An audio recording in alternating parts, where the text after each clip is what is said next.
अस्सलाम वालेकुम स्टूडेंट्स, आज का जो हमारा टॉपिक है लेक्चर नंबर 2 है प्रोनाउन के ऊपर और चार्ट ऑफ प्रोनाउन आज हम डिस्कस करने लगे हैं। तो सबसे पहले स्टूडेंट्स हम फर्स्ट पर्सन को देखते हैं कि फर्स्ट पर्सन जो है इंग्लिश में वो कौन कौन से होते हैं। तो हमारे पास फर्स्ट पर्सन है जी आई, फर्स्ट पर्सन हमारा आई है और ये सब्जेक्टिव प्रोनाउन की मैं बात करने लगा हूं। ये जो पोर्शन आपको नंबर 1 पे नजर आ रहा है ये हमारा सब्जेक्टिव प्रोनाउन है।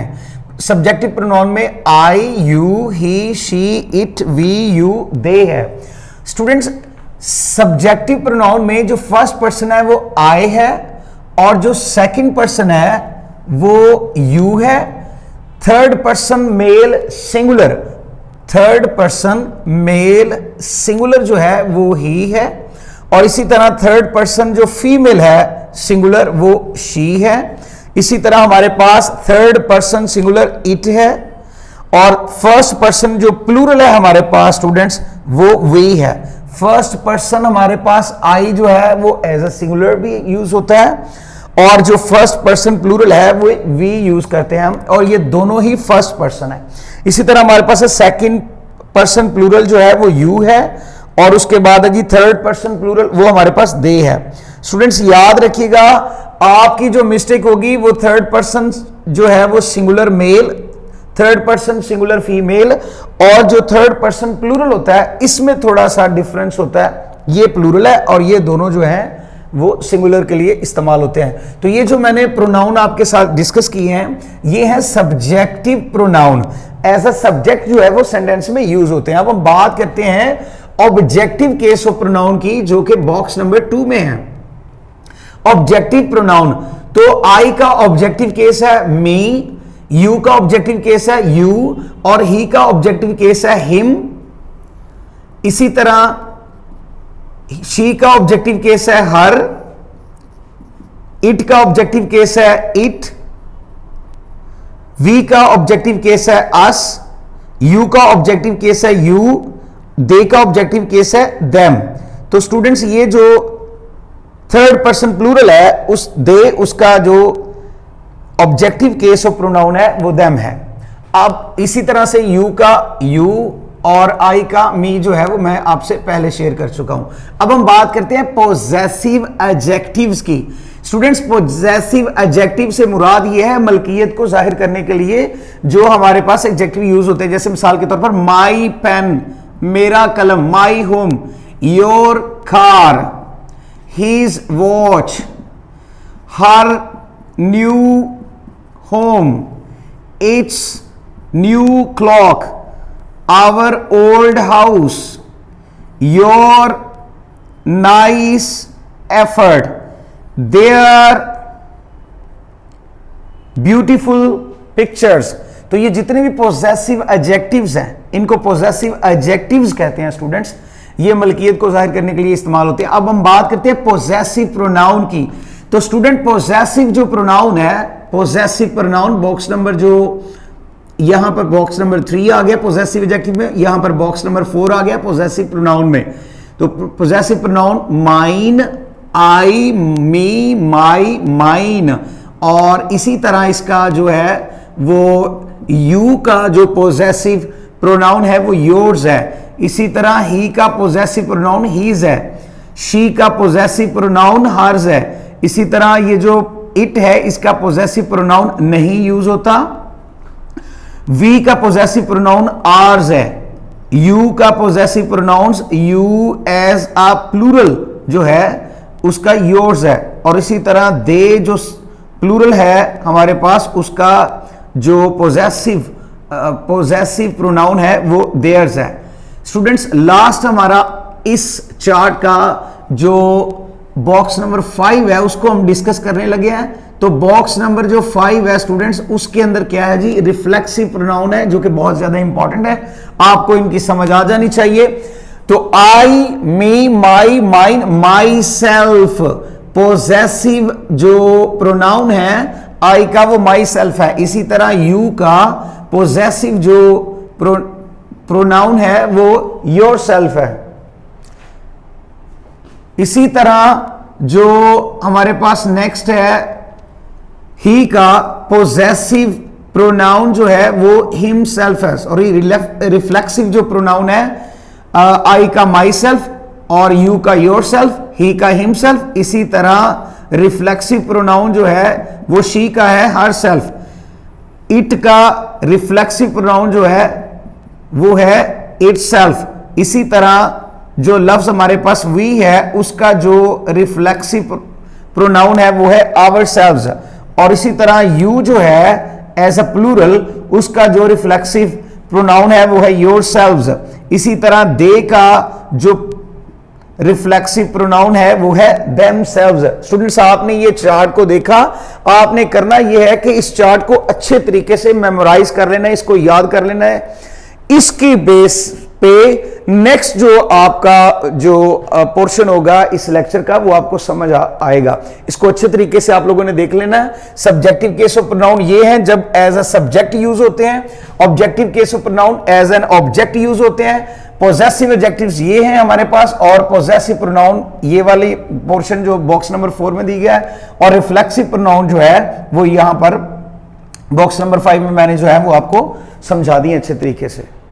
All pronouns except I and me normally come before a noun। Students याद रखिएगा ये जो पॉइंट है ये बड़ा इंपॉर्टेंट है, आपसे मैं जो शेयर करने लगा हूं कि जितने भी हमारे पास प्रोनाउंस है, प्रोनाउंस हमारे पास जितने भी हैं स्टूडेंट्स ये यूज होते हैं नाउन से पहले, बिफोर आ नाउन।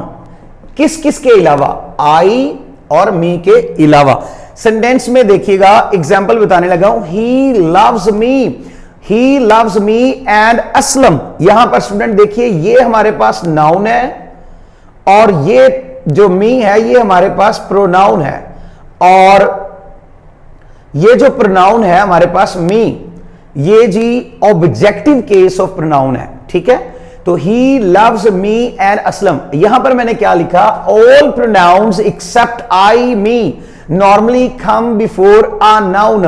नाउन से पहले जो है वो जितने भी हमारे पास प्रोनाउन है वो यूज होते हैं, लेकिन आई और जो मी है ये हमेशा जो है नाउन के बाद इस्तेमाल होंगे, नाउन के बाद इस्तेमाल होंगे आई और मी।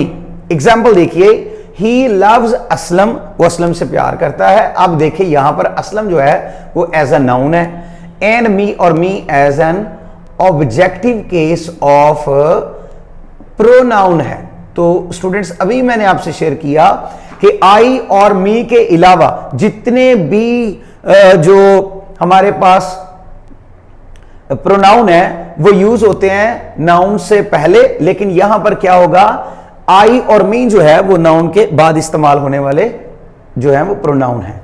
जी स्टूडेंट्स नेक्स्ट देखिए example, Sam and you are eating pizza for lunch. यहां पर देखिए लफ्ज लिखा हुआ है Sam, Sam is a noun here, and you is a pronoun here, are eating pizza for lunch. तो स्टूडेंट्स यहां पर देखिए सैम जो है वो नाउन है और नाउन के बाद यू इस्तेमाल हुआ है, जबकि हमने रूल में ये पढ़ा था कि जो प्रोनाउन है आई और मी के अलावा वो सारे के सारे नाउन से पहले इस्तेमाल होंगे, उनकी जो ऑर्डर होगा वो नाउन से पहले आएगा। तो यहां पर जैसे you and Sam are eating pizza for lunch, तो ये अब इसकी करेक्शन होगी, यू क्योंकि एक प्रोनाउन है और सैम जो है वो एक नाउन है, तो नाउन से पहले हम जो है वो प्रोनाउन को यूज करेंगे यू को, तो you and Sam are eating pizza for lunch, ये इसकी करेक्शन होगी। स्टूडेंट्स अब हम देखते हैं जो रिफ्लेक्सिव प्रोनाउंस है हमारे पास। रिफ्लेक्सिव प्रोनाउंस याद रखिएगा, जितने भी रिफ्लेक्सिव प्रोनाउन हैं स्टूडेंट्स याद रखिएगा, जितने भी रिफ्लेक्सिव प्रोनाउन है, जैसे आई, तो आई का रिफ्लेक्सिव प्रोनाउन माई सेल्फ होगा, इसी तरह you yourself, he himself, ये जितने भी प्रोनाउन है reflexive pronoun are used after, किन के बाद इस्तेमाल होते हैं जी, after busy, after pride, after content, after avail, after absent, after avenge, after enjoy, ये जितने भी वर्ब्स या लव्स जो मैंने बोले हैं इनके बाद इस्तेमाल होंगे। एग्जाम्पल देखिए, ही एब्सेंटेड फ्रॉम द क्लास, ही एब्सेंटेड, तो यहां पर लफ्ज जो है वो एब्सेंटेड इस्तेमाल हुआ, यहां पर लफ्ज जो है वो एब्सेंट लगाया गया, एब्सेंट के बाद जो है वो रिफ्लेक्सिव प्रोनाउन इस्तेमाल होगा, तो ही एब्सेंटेड हिमसेल्फ आना चाहिए, ये इसकी करेक्शन होगी, from the class. Sentence number 2, example number 2, we prefer या प्रीफर दैट टू। अच्छा, अब हम बात करने लगे, ये जो हमारा रूल जो है वो कंप्लीट हुआ। अब हम पॉइंट नंबर 2 पे आते हैं, वो क्या है स्टूडेंट? पॉइंट नंबर 2 है वी प्रेफर दैट, हम जो है वो प्रीफर करते हैं, किसको प्रेफर करते हैं जी? दैट को प्रेफर करते हैं। अभी किस से दैट को प्रेफर करते हैं? विच से और हु से। स्टूडेंट्स याद रखिएगा, ये रिलेटिव प्रोनाउन कहलाते हैं, हु, विच और दैट। अब इनका तरीकेकार क्या है कि दैट को हम प्रेफर करते हैं कब? When we have the following expressions, जब हमारे पास ये वाले लफ्ज आएंगे, ये एक्सप्रेशंस आएंगे। मिसाल के तौर पर कौन कौन सा? पहला ऑल, दूसरा नन, तीसरा नथिंग, नंबर 4 पे सुपरलेटिव डिग्री अगर आएगी तो उसके बाद हम क्या यूज करेंगे? दैट यूज करेंगे। द सेम, होल, ओनली, ये जितने भी लफ्ज है स्टूडेंट्स, और ह्यूमन बीइंग्स या फिर एनिमल्स, अगर ये किसी सेंटेंस में आते हैं और इनसे पहले कहीं पर विच या हु लगा हुआ है तो हम वहां पर हु या विच को नहीं लगाएंगे, बल्कि वहां पर हम दैट को प्रेफर करेंगे। जी स्टूडेंट्स देखिए एग्जांपल में, all which glitters is not gold, तो यहां पर होगा all that glitters is not gold. Sentence number 2, this is the best which we can offer. So this is the best. अब द बेस्ट जो है ये सुपरलेटिव डिग्री है adjective की। इससे पहले सुपरलेटिव डिग्री की निशानी है कि इससे पहले आर्टिकल दी इस्तेमाल हुआ है। तो गुड, बेटर, बेस्ट, ये वाला जो था गुड, बेटर, बेस्ट, उसकी 3rd डिग्री है, तो 3rd डिग्री से पहले हमने दी इस्तेमाल किया हुआ है। अब हम क्योंकि ये 3rd डिग्री है एडजेक्टिव की, इसके बाद हम दैट को यूज करेंगे स्टूडेंट्स। तो यहां पर विच नहीं आएगा बल्कि दैट आएगा। So that we can offer. The relative pronoun हमारे पास कौन कौन से लफ्ज हैं जी? हु, विच और दैट, ये तीनों जो लफ्ज हैं इंग्लिश में, इनको हम रिलेटिव प्रोनाउन के नाम से जानते हैं। स्टूडेंट्स अब इनको यूज क्या है इनका और किस तरह से इसका एमसीक्यूज आता है, ध्यान से देखिएगा। The relative pronoun who is used for persons, जो हम हु है, we use who with what? With persons, ये हम पर्संस के साथ यूज करते हैं। उसके बाद लफ्ज है हमारे पास विच। जी स्टूडेंट्स, लफ्ज है विच, ये हम यूज करते हैं फॉर थिंग्स, चीजों के लिए। उसके बाद है लफ्ज दैट, ये जो लफ्ज दैट है ये हम दोनों चीजों के लिए इस्तेमाल करते हैं। यानी मतलब ये है कि ये हम पर्सन के लिए भी इस्तेमाल कर सकते हैं और उसके बाद थिंग्स के लिए भी हम इस्तेमाल कर सकते हैं, यानी ये दोनों के लिए इस्तेमाल होने वाला लफ्ज है। स्टूडेंट्स अब हम देखते हैं एग्जाम्पल के जरिए इसको समझने की कोशिश करते हैं। The boy which Matthew was a singer, the boy, अब यहां पर लफ्ज बॉय आया है तो मैंने ये बात की है कि जो लफ्ज हु है वो पर्सन के लिए यूज होता है। अब तो बॉय है लफ्ज, दी बॉय, तो बॉय जो है वो एक पर्सन है, एक पर्सन है, पर्सन की कैटेगरी में आता है, ह्यूमन बीइंग्स की कैटेगरी में आता है। तो यहां पर हम विच नहीं लगाएंगे बल्कि स्टूडेंट्स क्या लगाएंगे? हु लगाएंगे। The boy who Matthew was a singer, इसी तरह से ही इज द बॉय, ये वो लड़का है, ही इज द बॉय, ये वो लड़का है। विच सैंग द सोलो हिट, अब पहले से विच जो है वो लगा हुआ है, हम विच को जो है वो यूज नहीं करेंगे बल्कि हम दैट को यूज कर लेंगे। स्टूडेंट्स दैट भी यहां पर करेक्ट होगा और इसके अलावा this is the boy who sang the solo hit, ये भी ठीक है। यानी हु भी हम इस्तेमाल कर सकते हैं और दैट भी इस्तेमाल कर सकते हैं। ओके हो गया जी। मिसाल के तौर पर एक और एग्जांपल मैं आपसे शेयर करता हूं। This is the book, this is the book, this is the book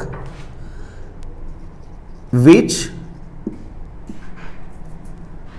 that who, this is the book which that who is gifted bye my friend. तो स्टूडेंट्स आपने सेंटेंस देखा, अब इसमें हमने ये सिलेक्ट करना है कि इसमें कौन सी चीज आएगी, यानी इसमें विच यूज करेंगे, दैट यूज करेंगे, हु यूज करेंगे। तो यहां पर देखिए दी बुक, स्टूडेंट्स बड़ा इजी है। बुक जो है, लफ्ज बुक जो है ये एक चीज है, तो चीज के साथ मैंने कहा कि हम विच जो है वो यूज करते हैं, तो यहां पर हम विच को यूज करेंगे, दैट और हु को लगाने की जरूरत नहीं है। तो ये सेंटेंस होगा this is the book which is gifted by my friend.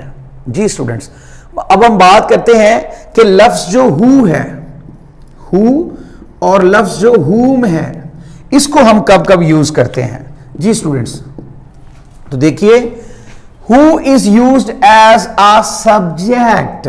Who जो है वो हमेशा यूज होता है as an subject pronoun, whereas जबकि whom is used as an object pronoun, यानी ऑब्जेक्टिव प्रोनाउन के तौर पर जो है वो हुम इस्तेमाल होता है, जबकि सब्जेक्टिव तौर पर हु इस्तेमाल होता है। एग्जांपल देखिए, whom do you think has stolen my pen? तुम्हारा क्या ख्याल है कि मेरा पेन किसने चुराया? Who, तो यहां पर करेक्शन होगी, who do you think has stolen my pen? तो वैसे भी जो ही है वो एज अ सब्जेक्ट यूज होता है, तो यहां पर who जो है वो आना चाहिए था, ना कि him यहां पर यूज होना चाहिए था।